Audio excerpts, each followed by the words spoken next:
to the Franchise Growth Show, where we do not just talk scale, we talk value. As you know, I'm Joe Carter. I built, bought, and sold brands in the franchise world for 2 decades. I've sat across for private equity and seen what buyers chase or what they walk away from. And Oh, hold today's on. guest, We're live. yeah, Okay, I know. eh, Are we live? yeah, Yes. Because all we're hearing is a bit of echo. Sorry. And can you just hear no the echo? worries. No, It's all good. I'm good. That's what happens when you go live. We are live. Today's Of course guests, I would do that. they're proving that you do not need storefronts or staff overhead to build a high margin, high demand franchise. Lisa Bearson is the founder and CEO of Pickled Court, and Ann Henry, who's also joining us as the director of franchise operations. This is a lean, scalable model that is riding that pickleball boom. Think no real estate, low capex, and multiple revenue streams. It's a masterclass in strategic positioning. We are ready to hear how these two turned a backyard sport into a franchise platform. So let's dive in. First and foremost, Lisa and Ann, thank you both for being on. I appreciate you. That. And Well, I'm let's sorry turn for it the over. interruption. Yeah, all good, no worries. Lisa, let's start with you if that's okay. You've built brands, you've been hosted on QVC, you've launched national products, but why pickleball and why now? All right. Well, first of all, I'm having some audio difficulties. So can you guys hear me okay? Because it's Yes. all in a tunnel and okay. Yep. So I literally have been an entrepreneur my whole life, and I always have my finger on the pulse of whatever is the hottest thing going. And I've done everything from scrapbooking to financial literacy software to you name it. I've just done it. But I recently got into pickleball, and I poured a pickleball court in my backyard, and became crazy about it. But I couldn't find anybody to resurface it, and so I did a lot of due diligence on what I needed to do it myself. And I watched somebody, I hired somebody, watched them do it, and all of a sudden a light bulb went off and went, other people are having a hard time figuring out how to resurface their courts. And so I wrote a business plan, started my own business, did hundreds and hundreds of courts, got in the middle of all of the grind and everything that happened on a court. And for 2 years, I did this amazing business with a team of people. And then I went, wow, I know how to build a perfect court. I need to share this information with other people. And I knew it would be successful because pickleball is the hottest thing going in America, the hottest sport. It's growing like this. And in fact, John, you should tell some of the stats. It also, I mean, I'm getting whooped on the court by 10-year-olds and 90-year-olds. I kid you not. Like it's a family sport, all ages. It's taking over tennis courts. Pickleball courts are being built on tennis courts. It's easy to learn. It's easy to become good at. It doesn't take years and years of lessons like golf or tennis. It's amazing because it's a family sport. And so I a year and a half ago decided to start franchising, and it just took off. So what I do is all the repurposing, the equipment. I also do pop-up pickled parties. We do maintenance on courts. We do everything on top of the surface, meaning the cement or the asphalt. And it's a complete party. I've loved every minute of it. In fact, Ann, tell some of the stats, literally. Some of the stats. Yeah. So pickleball investment breakdown. This is 2025. Over $158 million have been spent in upgrading pickleball facilities across the United States. So we've had a little foot in that. Um, they've created massive indoor complexes, large scale indoor pickleball venues, and also small neighborhood courts and venues. So those have been like the primary investments, but that doesn't include any of the backyard courts and things that people are adding as well. We're America's fastest growing sport, over 10,000 pickleball courts nationwide, and that's talking specifically parks, fitness centers, schools, and private facilities. Um, yeah, there's a few. I think we'll have some opportunities to talk some more stats down the road. 100%. That blew my mind. Was it 158 million? Is that what you said? Yeah. That's crazy. Okay, so I'm curious now, because at least pre-meeting both of you, my understanding of pickleball was it's like a recreational sport that you kind of do when you have time. I know some people have got some, like teams or clubs or that kind of stuff going on. But at what point did either of you make that differentiation factor from this is not just like a niche or a hobby that somebody does, but it's actually something that could be a scalable business? Yeah, I All can right. speak. So for Oh, me, I live in Utah, and I was watching swimming pools were no longer going into people's backyards. Suddenly it was pickleball courts. It was a 30 by 60 cement pad. And then they were going to all the work of getting all the resurfacing and the equipment. Most people with their backyard courts, most of them are basketball and pickleball, a duo of both. And I started watching this trend. In fact, I moved to a house that I could get one of those. And then I started also watching all these deteriorated tennis courts that cities were begging me to, or begging people to come rehab, or either chipping them out for hundreds of tens of thousands of dollars, or please resurface it to do something that people will do, meaning pickleball. I started watching this just go crazy, especially with the backyard. The cities were putting more and more in, and all of a sudden I'm like, I've got to get a piece of that. I also noticed for me, when I started playing, I felt like it was people my age, but we mentioned this. Suddenly I was playing against 10-year-olds that were beating me, and 80-year-olds. And I was noticing families gathering and having so much fun and tournaments.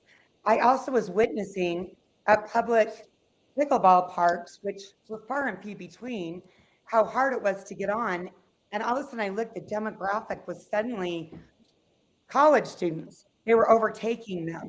And so I was watching this, but when I got in was right at the right time 4 years ago, where it was still kind of people my age, and then all of a sudden I've just watched it go like more and more crazy, where it truly is a family sport. It's very competitive. We've done courts for um, professional pickleball players. Number like what, three in the world, Callie Smith, other professionals. We've done a lot of, I was watching the indoor court trend just take off so that in the winter it can be played all year round. And we were starting it, so I started doing indoor courts. That club thing has just completely taken off. I watched clubs that did indoor outdoor courts, so it could be indoor or outdoor experience, depending on whether the shades went up or down. HOAs were putting more and more in. Honestly, I've had a swimming pool in a backyard of a home and a pickleball court.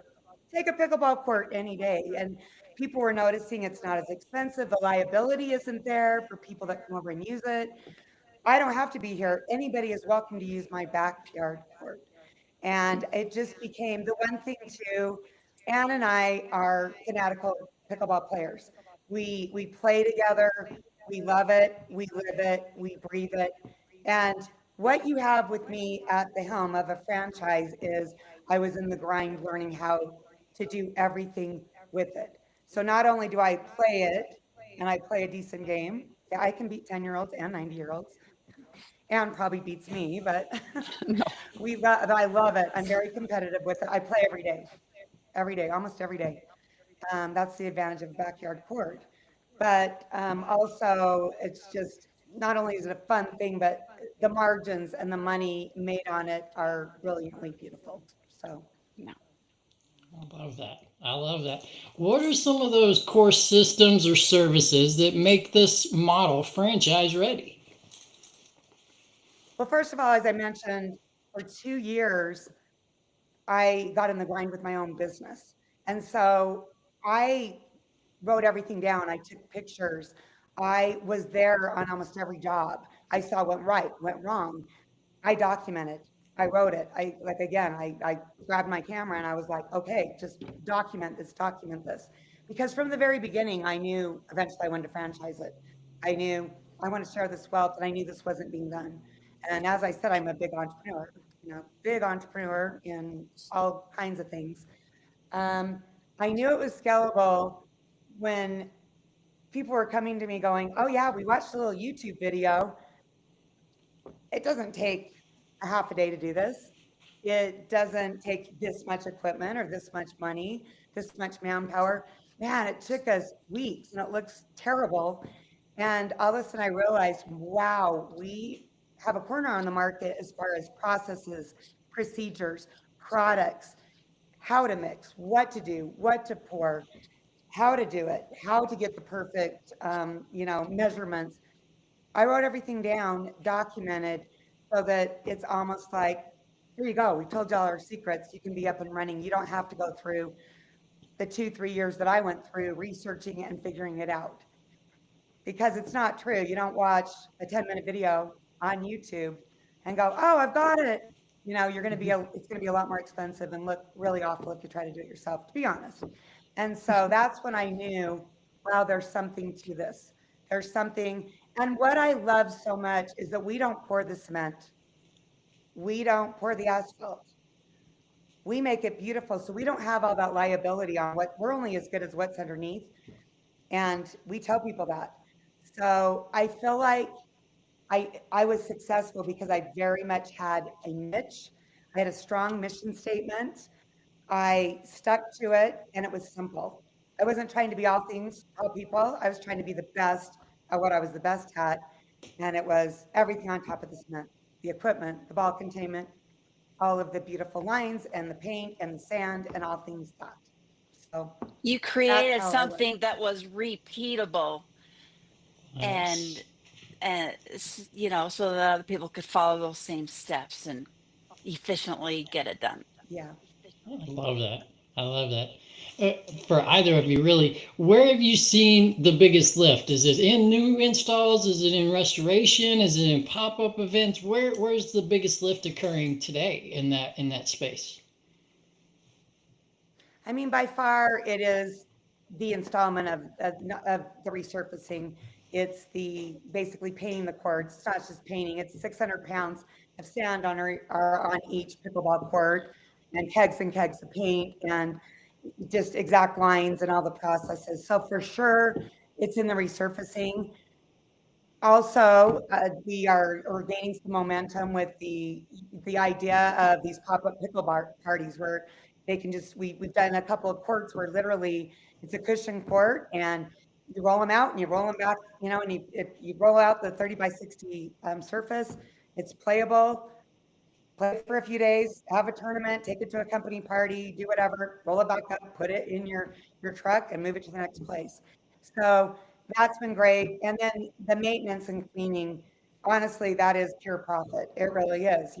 It's the manpower and it's telling cities, nobody else is going to do it. We're going to do it. And we have such clever ways to do that too. Like we put up signs with our logos and rules of the court and scan here if you want to know all of how to play pickleball, but even fun, quirky rules. So it's the three, but by far, the bread and butter has been in the resurfacing of old cement, the restoration of old cement that's cracked and damaged, or brand new builds. For sure, it's our magic on. We do simply the most beautiful, amazing courts the way we do it. I have people calling, going, why does your court look so good? And I'm like, well, sign up for a franchise and I'll tell you why. You can have it, but you got to pay for it, right? And definitely go check it out. Do a quick Google search, and you'll see the quality. There's plenty of stuff out there and available that'll just showcase exactly the words that Lisa is speaking here. Obviously, you all are not kind of the only player, if you will, within this particular business. So, what makes your brand, Pickled Court, different from some of the other court builders that are out there, or sports service providers? And I mean, if you want to take it over, but I kind of already said it, where I don't know many other franchise. I don't know of any other actually that just focus on what we focus on, and that's the resurfacing. And too many people try to be all things to all people. I've seen too many people trying to pour the cement, which is very low in profit. So that's one reason why I'm like, And then it's kind of rob Peter to pay Paul, where they're trying to do too much, and we just do what we do really, really well. And what do you have to add to that? Yeah, it's our quality, our customer service responsiveness. A lot of times in the construction business, so to say, it's hard to communicate with people. It's hard to know when they're going to show up, but we do what we say we're going to do. We show up when we say we're going to show up. We have fantastic communication, with our customers, and that just creates referrals at one after the other, actually, because of our relationship that we build with the clients. I love that. And to Lisa's point a moment ago, while you're doing that, you also have kind of a free marketing opportunity as well, because you're putting your signage up there for everybody else in the neighborhood who may be driving by that particular location, so they can see the before and after firsthand and be able to know the quality that you're delivering to them. So that's fantastic. Since Yeah. launching franchising, what has been y'all's smartest growth move that you've made so far? Well, I was going to tell you one thing, Joe. My 2 years of owning this and doing hundreds and hundreds of courts on my own, I I didn't advertise, I didn't do anything. Everything came from word of mouth. It was me putting a sign out in front, or that is the most beautiful court. It was all client referred. I am super proud of that, because that just shows you, that showed me, man, I'm doing something really right. Me, a very white collar worker turned blue collar worker, and I've learned how to do this and I've mastered it.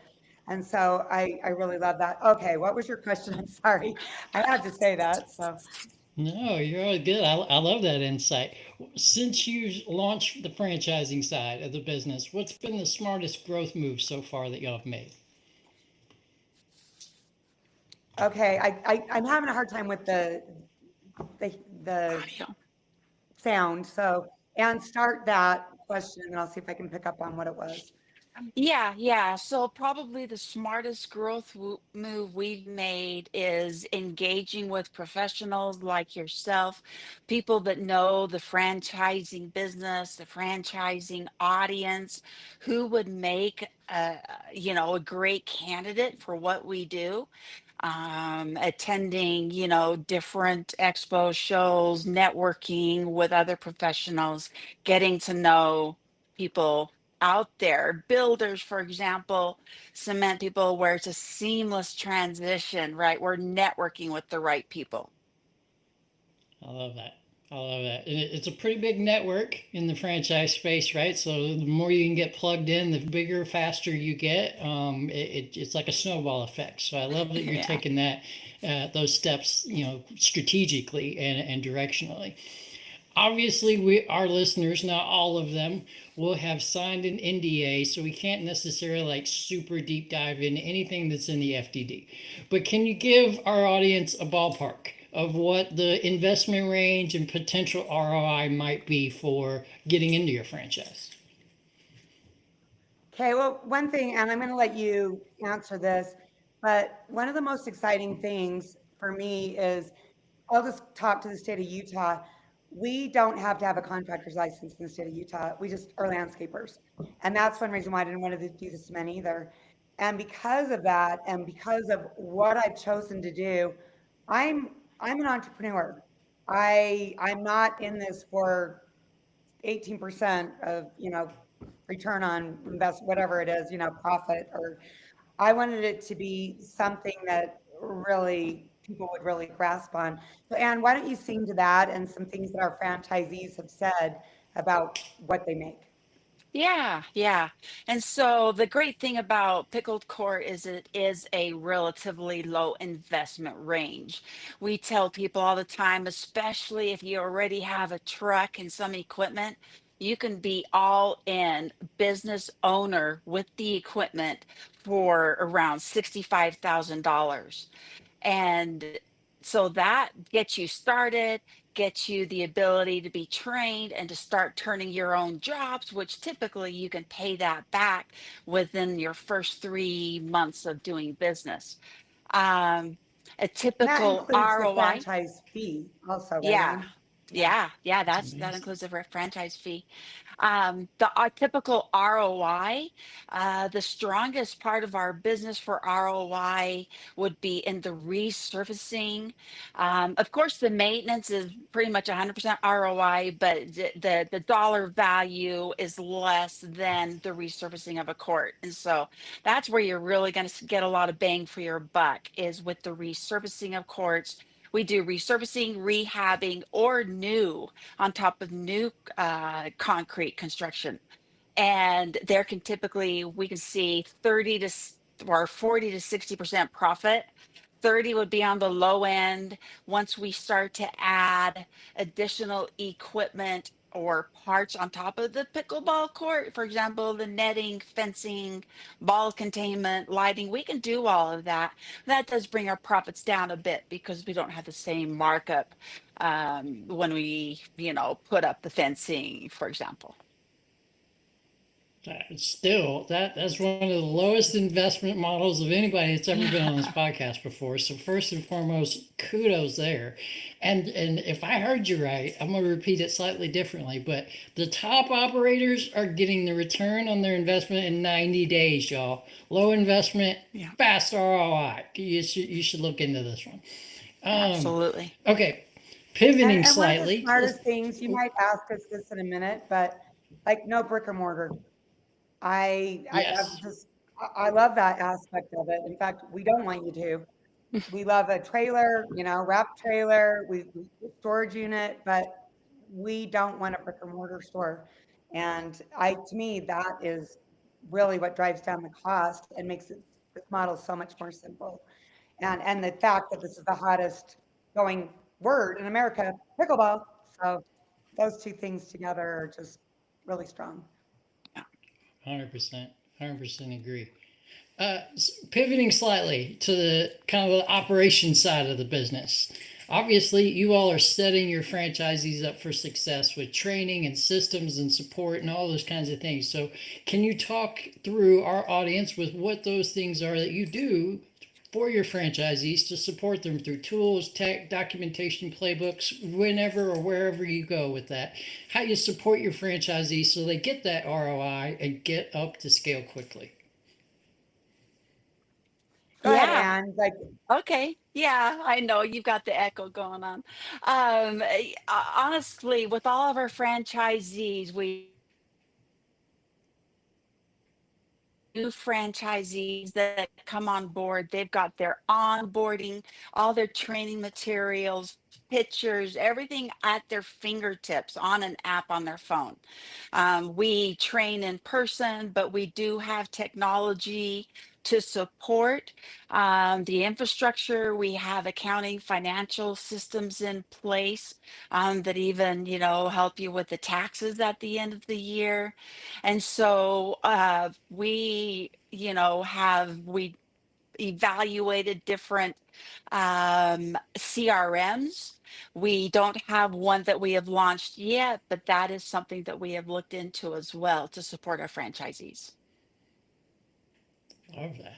I love and that. our marketing is amazing. If anybody goes and looks at our website, sorry, it is the most beautiful pickleball website as far as resurfacing as it goes. I think it's a beautiful Yeah. website.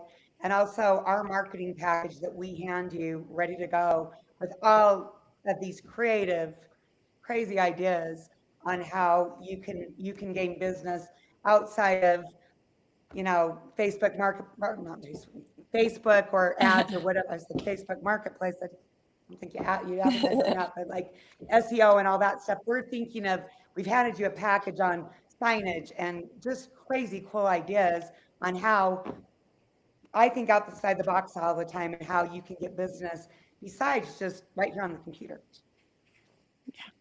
I love that. I love that. And I'll double down on that. Go check their website out. I've seen it myself. It's pretty. It's beautiful. It's fantastic. Whoever did your webflow design, I need their phone number.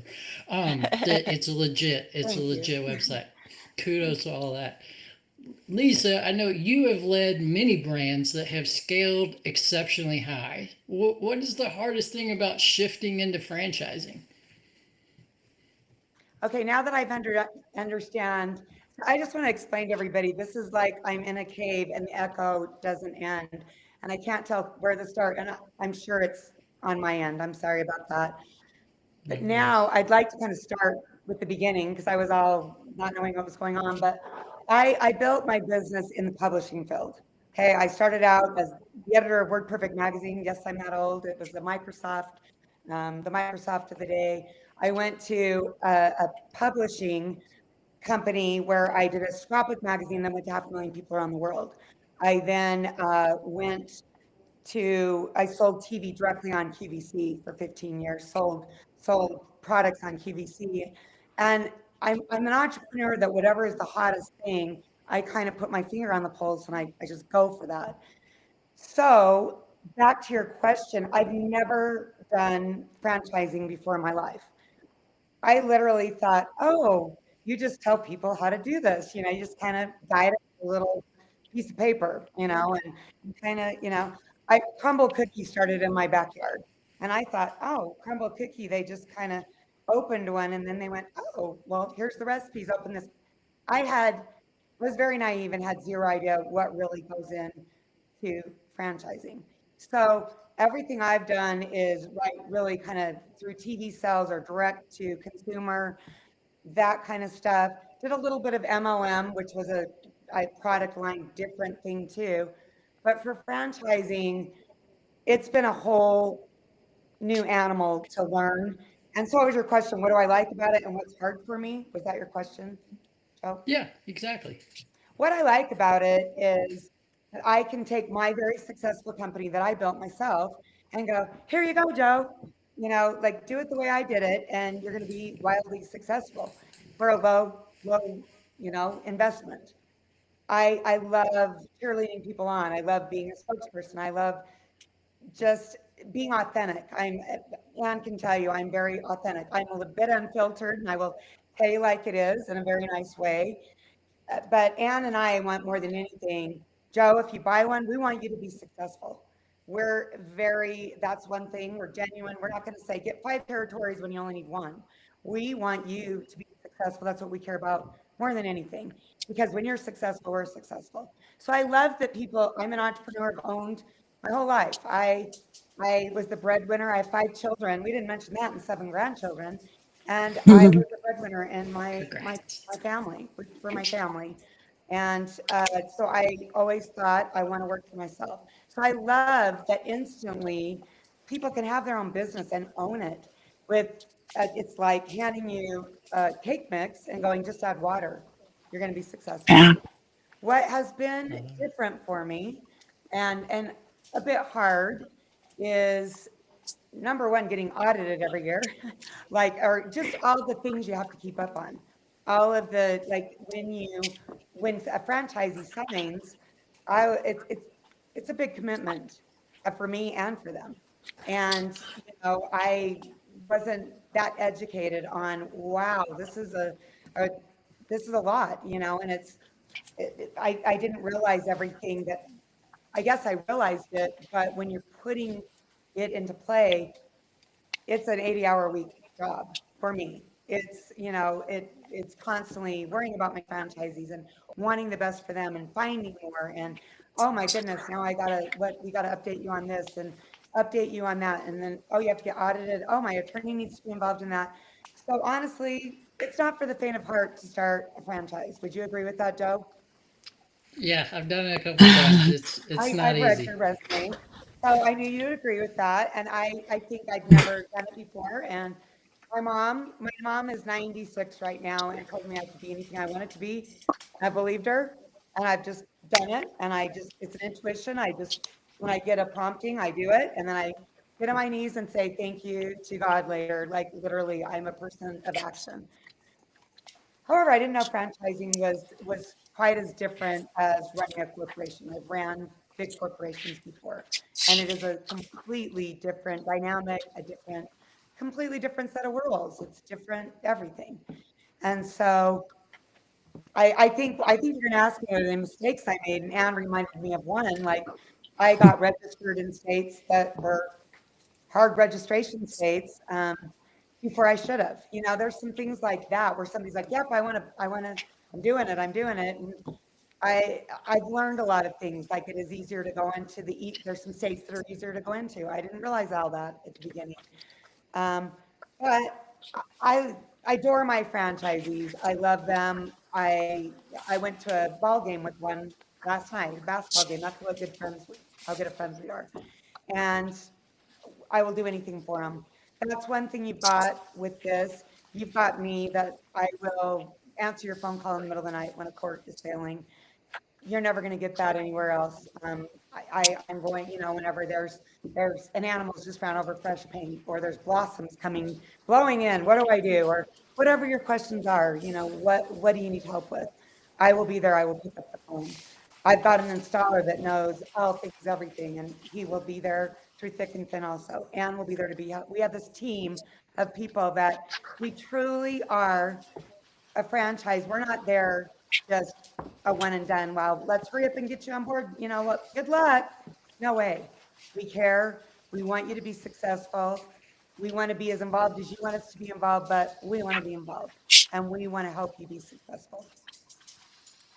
Was that a good answer, Joe? And yes, that was a fantastic answer, actually. And you're 100% correct. Franchise is its own animal, it's its own business model in reality, and it's heavily regulated in many, many states through the FTC and others. So, understanding and navigating that is something, if you've never done it before, there's some stumbling blocks along the way. So, kudos to you for navigating through those in such a successful manner. And to pivot over to you, what part of the business do you focus on and support the franchisee? So similar question to Lisa, but from your perspective, what's yours? Yeah, I came on board. I begged Lisa for a couple of years as soon as I heard she was involved in pickleball. And once she went the franchising route, it was time, for me to come in and join her. Now I help with the growing of the franchisee side. I'm the director of franchise sales, but we're a small company, so we all wear a lot of hats. And so, I've helped with some of the marketing stuff. I've helped with some of the website stuff, helping to support the franchisees as they come on board, evaluating software. But my primary focus is helping us to grow, learn the franchisee um, process, and adding and expanding throughout the United States.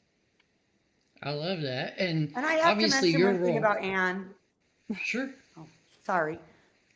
Go ahead. Well, one thing I was Go. going to say, I have never had worked with anybody more proactive than Anne. Like, I asked her a question, 10 seconds later it comes back. I'm like, wait a minute, I didn't even get it finished typing it. If I send her a text or whatever, like, honestly, the girl researches it, searches it out. She cares about people. She cares about people being successful too. There's people that have wanted to buy in, and we're both like, we don't feel like they're the right fit because not that we didn't like them or anything, but we care so much about people being successful. And I've loved that we align with that so much, so much. So I'd you love asked her that. the And I'd question love to now. dive Sorry into about that. that. Yeah. Can we dive into that a little bit? Because if I'm interested, right, just because I'm interested doesn't necessarily mean that I'm a good fit for you. So, what are some of those traits, signals, what have you, that help you screen through whether or not an individual that's interested would thrive inside your model? Well, first of all, I think the very best are owner operated, meaning you own it and you get in the middle of the mix because that's what I did. I know everything about resurfacing a court and equipment and everything because I got to know it. And I don't know that I ever want to work that hard again in my life. Like, literally, it was grueling. I had head to toe paint. I worked long, crazy hours, but I'm grateful I did that. So Ann and I both firmly believe that for at least the first few months, get to know what you're asking your head installer to do, or the people that work for you. And all of our franchisees have done that, and they've been really successful, so that they know how to guide them.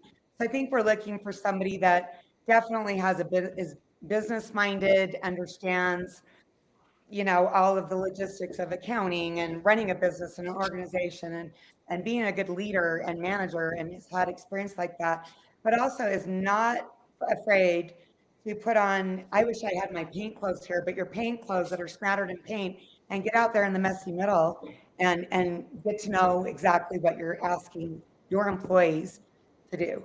So for me, that is the number one thing. I also love that I don't know if there's any other women in this business, honestly. Women, I think I might be the only woman in this business. And I love that if I can do it and can haul those heavy things around and work like a girl boss, that anybody else can. Like I can throw a 50-pound bag of sand just as easily as anybody else. So I love that we empower. Doesn't matter your age, it doesn't matter, what sex you are, this literally, you can do it. So it's kind of liberating and fun going, wow, this is for anybody. But you do have to be willing, I believe, to get in the messy mode. We've had a few people that just kind of wanted to buy it, and then like, well, who do I hire? What do I do? And we feel like the best thing is somebody that's willing to be on that court helping for the first several months. Shout out women, female, whichever way you want to phrase it, founders. Let's go. My wife is one of those, so I'm right there with you. That it's a small number, but high quality in my opinion. So shout out to you for that as well. And I'd love to hear from your perspective as well, being the director of franchise sales. What are some of those traits or personalities or whatever core values that would make someone either really a good fit or potentially really not a good fit? Yeah, I would say somebody needs to be a little sales minded and customer centric as well, because people aren't going to hire us. We're not always going to be the lowest bid, but we are going to educate you more than anybody else out there. We are not going to take any shortcuts. And so, somebody that is sales focused, that can understand and be educated themselves so that they can pass on that education and from there win the jobs. I think that's important. I love that. I love I that you love that. brought that up because having a personality that can sell is important. Like you might have a person on your staff that does sell. I did all my own selling. And my late husband used to always say to me, you can sell ice in Alaska, and that's important. Like I can still, if I lived in Alaska, I could still sell you ice. I promise, or in Iceland or wherever. That's important, and having that it factor with being able to start a conversation and close a sale is important. So thank you for bringing that up. Yeah. Yeah. I love it. I love it. So fast forward for our listeners a little bit. What is the long term vision for Pickled Court? Where do you see the company in 3 to 5 years? Well, I mean, of course, as franchisors, we want to grow like crazy. We have one thing that's beautiful. We have large territories, which I love. We're not a brick and mortar little only this many, but we want to grow like crazy. We would love to start, 100, then 500, 1,000. We we love the business. We eat, drink, sleep it, and we believe in it. And we feel like we have the best part of the business. We're not a club. We don't do cement.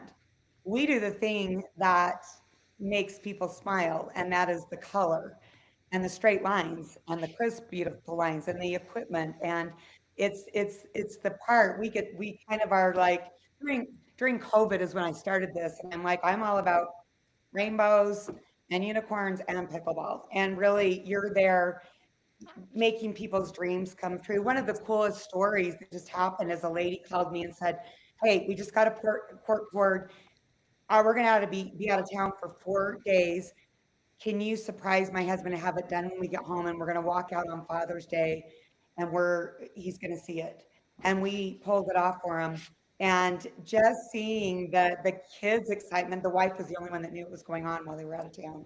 And they got back late the night before on Father's Day, took out him and the kids blindfolded the next day. It was all videoed, and all of a sudden, here is a piece of cement that was turned into a background statement where what that said is, come over, come as you are, you're included, come play on our court.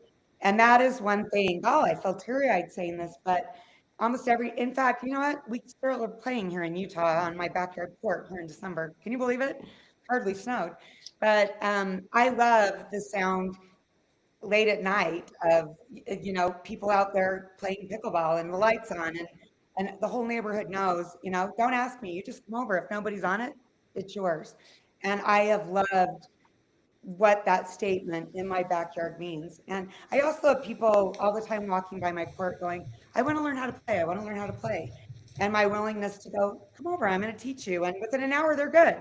I'm like, oh no, you can't be that good in an hour. I need to beat you, like, you can't be that good. But I just feel like it's so much more than a business. If you care about inclusion and fun and family fun and wherever you are and just a community.